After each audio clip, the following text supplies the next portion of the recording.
Pujian ini saya ingat ketika masih remaja pemuda gitu, saudara.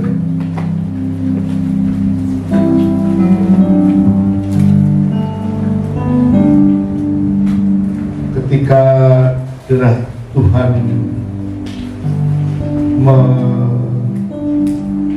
mengucap, saudara, ya.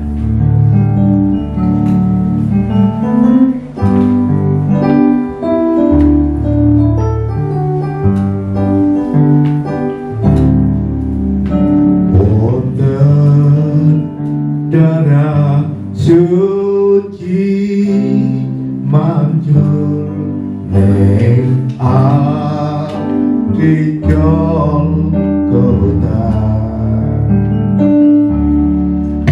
kirapipun Gusti Yesus kami jaken dosa,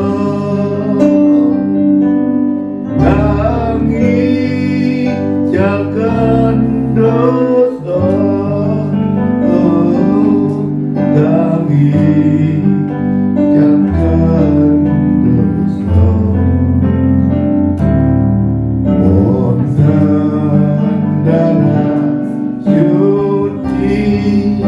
mancur ning ati Golgota,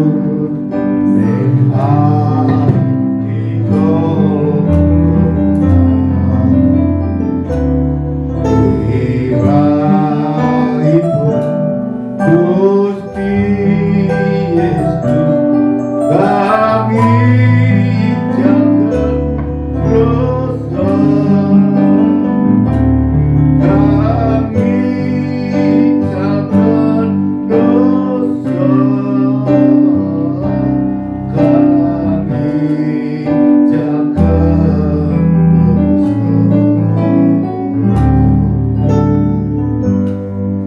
Terima kasih. Pujian ini saya waktu ketika masih awal-awal ikut Tuhan, ya, masih muda, saudara, wonten darah suci mancur, jadi pengorbanan Kristus, darah Kristus di kayu salib, intinya seperti itu,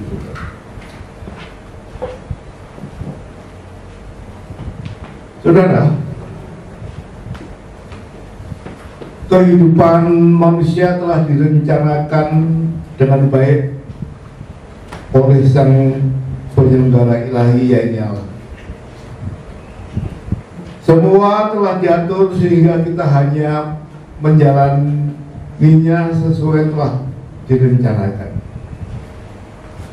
Ya, kadang kita jalankan sesuai dengan yang kita harapkan dan cita-citakan, tetapi juga seringkali semuanya tidak berjalan dengan sesuai yang kita harapkan.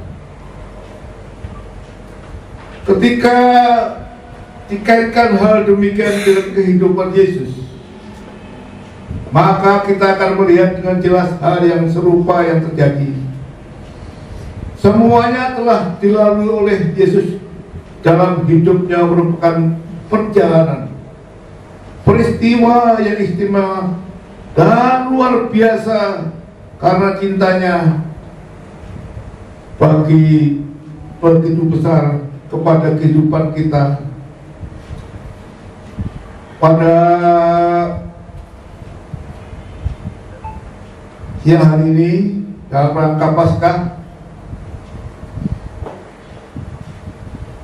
saya akan menyampaikan firman Tuhan di dalam Kisah Para Rasul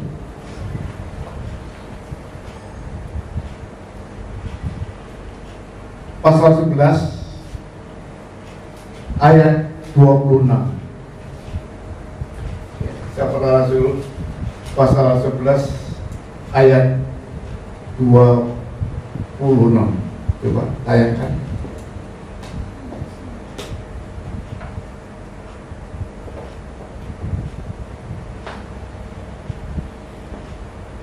Mereka tinggal bersama-sama dengan jemaat itu 1 tahun lamanya, sambil mengajar banyak orang di Antiokhia. Murid-murid itu untuk pertama kalinya disebut Kristen. Siang hari ini saya tidak bawa firman Tuhan tentang Paskah, tetapi bagaimana ayat bacaan, mereka tinggal bersama-sama dengan jemaat itu 1 tahun lamanya. Sambil mengajar banyak orang di Antiochialah murid-murid itu untuk pertama kali disebut Kristen. Ya, sebagaimana KTP kita, saudara, bahwa KTP kita itu adalah agama.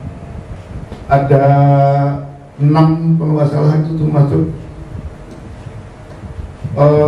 kalau yang lain itu kepercayaan, di samping Kristen, Katolik, Protestan, Islam, Hindu, Buddha, dan juga yang lainnya, saudara.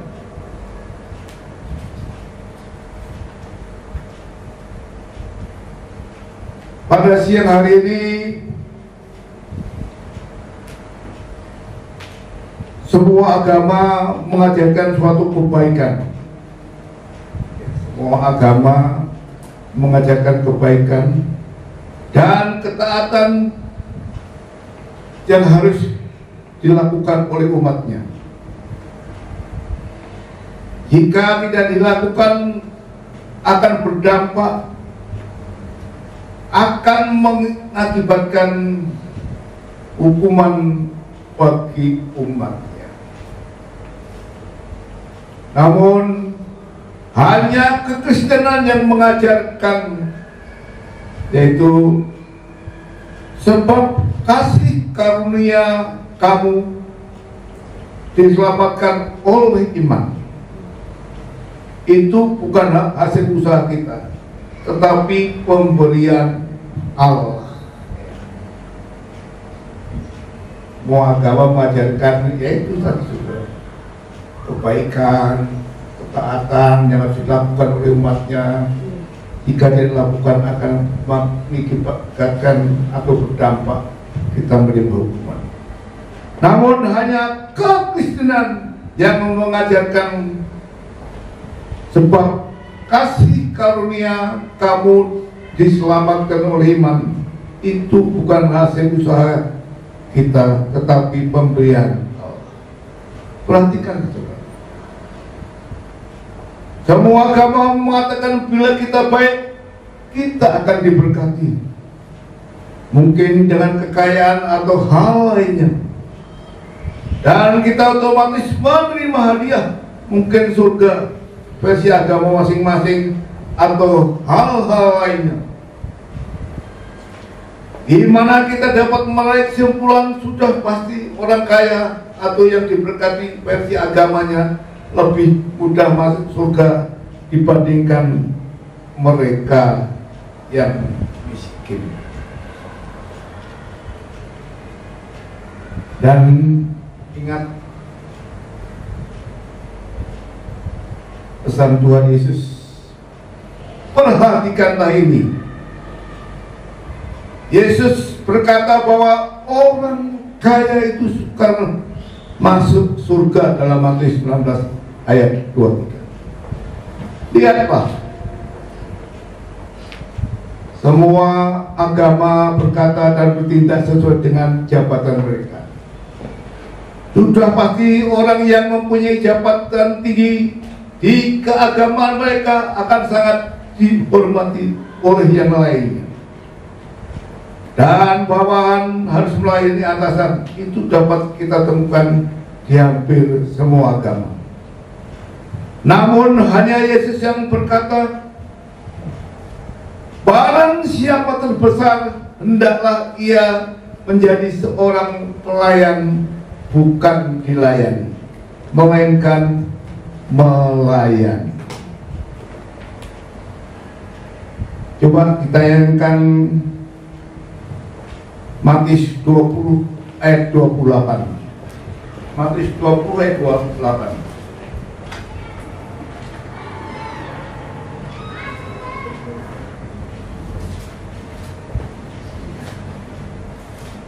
Sama seperti anak manusia datang bukan untuk dilayani, melainkan untuk melayani dan untuk memberikan nyawanya menjadi tebusan bagi banyak orang. Ya. Ujian tadi yang mengatakan wonten cara Yesus mancur ini untuk menebus dosa kita, ya,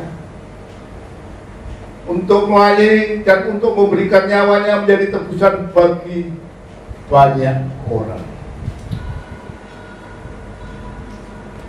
Saudara, perhatikanlah bahwa kekristenan itu bukanlah tentang agama.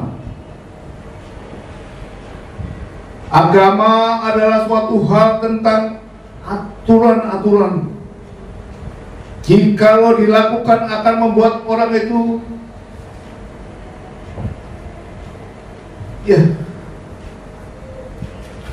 masuk suatu kerajaan yang diidamkan. Namun jika tidak dilakukan menjadi bersalah. Agama hanya mengajarkan suatu ajaran, bila mana tidak dilakukan maka kehidupan itu menjadi bersalah. Mari saudara kita perhatikan, semua agama mengajarkan mereka akan datang kepada mereka yang baik di dunia ini, yang memiliki moralitas lengkap. Namun saudara, hanya Yesus yang berkata, aku datang untuk orang berdosa. Karena bukan orang sehat memerlukan tabib, tetapi orang yang sakit. Dalam Kisah Para Rasul 2 ayat 17. Jadi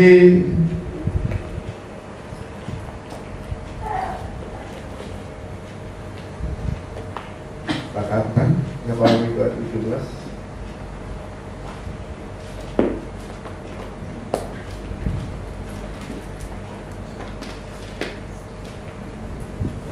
Kisah Para Rasul 2 ayat 17.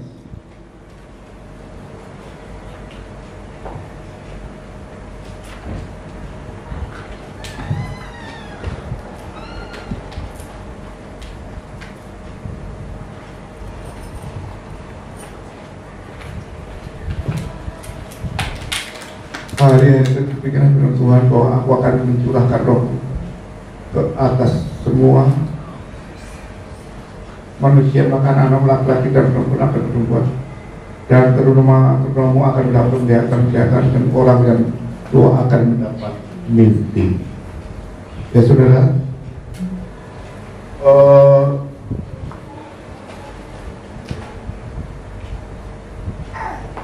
sebenarnya ayatnya bukan ini saudara, ya. Ini kita lewatin saja, kita lewatin. Tulisan saya di sini salah rupanya. Yang hanya yang saya maksudkan bahwa orang yang sakit,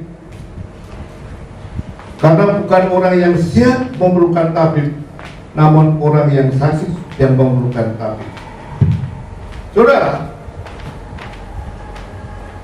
bahkan Tuhan berkata apa yang bodoh bagi dunia ini untuk memerlukan orang-orang yang berhikmat, ya. Itu di dalam 1 Korintus 1 ayat 27 yang kita lewati saja. Dalam hal ini bukan berarti bodoh secara hurufiah, tetapi maksudnya ialah bodoh bagi dunia. Seringkali orang saleh Tuhan yang mengikuti kehendak Tuhan katakan orang yang dunia katakan orang bodoh. Mereka sempat-sempatnya hidup kudus dan suci, hanya memikirkan kehendak Tuhan. Ya. Tetapi apa yang bodoh bagi dunia dipilih Allah untuk memalukan orang-orang yang berhikmat. Dan apa yang lemah bagi dunia dipilih Allah untuk memalukan yang kuat. Saudara, dalam hal ini bukan berarti bodoh rupiah secara huruf, namun maksudnya ialah bodoh bagi dunia. Seringkali orang saleh yang mengikuti kehendak Tuhan dikatakan orang dunia adalah orang bodoh. Mereka sempat-sempatnya hidup kudus dan suci hanya untuk memikirkan kehendak Tuhan. Perhatikan. Jadi kekristenan bukanlah soal agama. Kekristenan adalah soal loyalitas bagi Dia yang sudah berkorban bagi saya dan saudara. Ya. Dia yang sudah berkorban bagi saya dan saudara, yang sudah mati bagi saya dan saudara, yang sudah mencurahkan seluruh hidupnya bagi kita.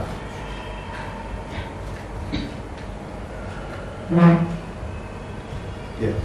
Berapa banyak yang hadir tentunya sudah mengikuti Tuhan bertahun-tahun.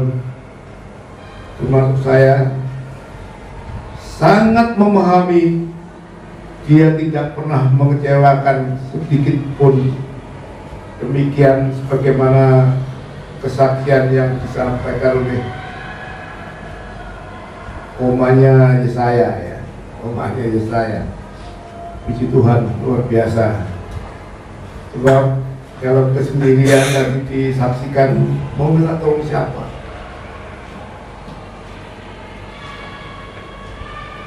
Dan ibu tadi dengan tepat datang kepada Sang Pencipta Khalik langit dan bumi, ya. Allah yang sanggup mengadakan yang ada,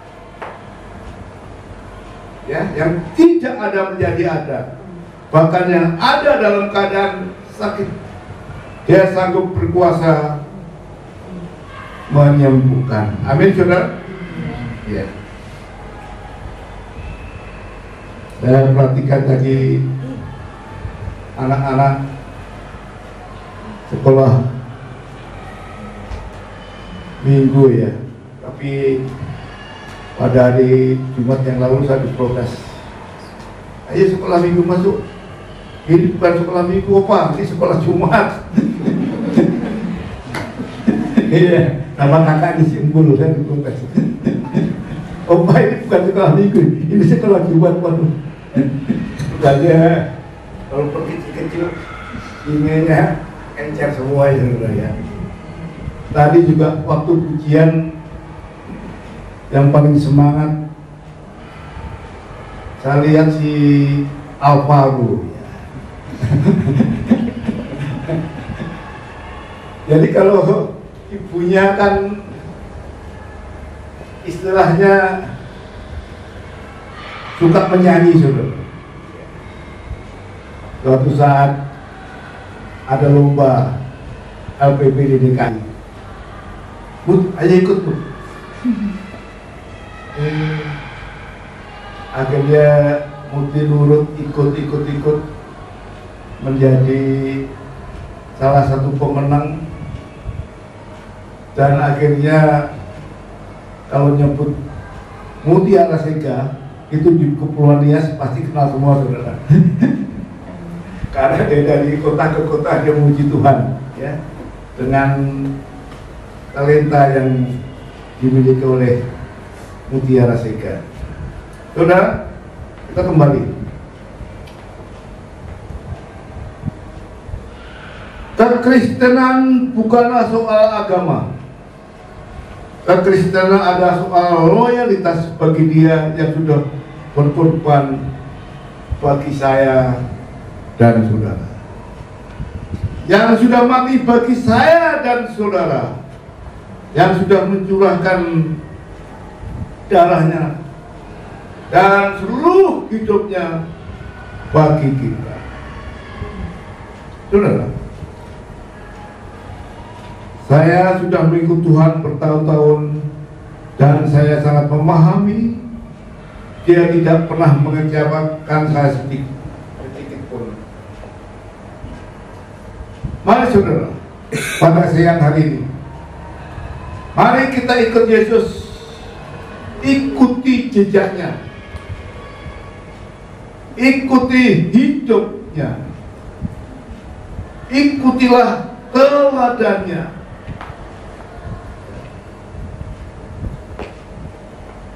Siang hari ini kita rindu memiliki pikiran dan perasaan Yesus, ya, di mana hal ini merupakan konsep hidup yang merasa tenang dan tidak merasa bersalah, namun adalah keseriusan diri terhadap kehendak Tuhan, adalah sebuah loyalitas kecintaan kepada Tuhan yang utuh. Inilah yang diajarkan oleh Tuhan Yesus. Ya.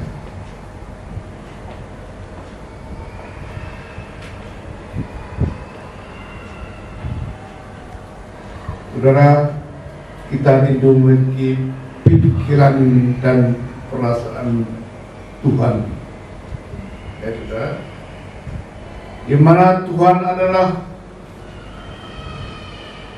begitu mencintai kita dengan utuh. Dia merupakan dirinya yang kita peringati pada hari Jumat Agung, dan hari ini kita memperingati hari Paskah, hari kebangkitannya yang disebut hari Paskah. Tuhan Yesus memberkati. Amin.